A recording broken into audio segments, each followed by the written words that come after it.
ایوتو 60 سال دارد. اپای لطافت در زندگی امگی یک پسر داشت که او هم به مهاجرت کاری به روسیه رفته در آنجا زندانی شد.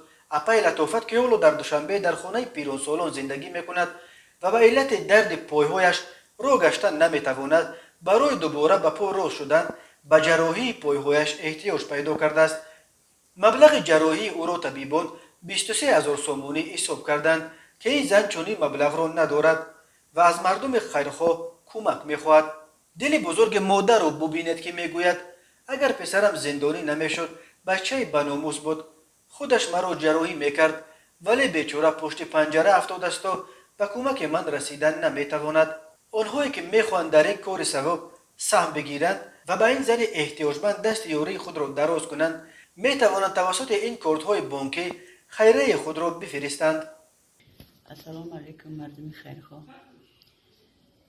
من کوچه‌ام جراحی کردن در کور به مبلغ 23,000 لیکن من همه مبلغ ندارم.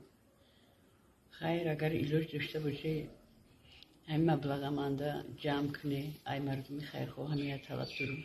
من یک تا فرزند دارم. فرزند در جلد مهنتی در محبس نه که اگر وای باشه من جراحی میکنه. مرد بچه است اگر حاضر بسیار تنهایی به کسی میکشه. اگر علاج باشه همین مبلغ جمع کنه منم جراحی کنم.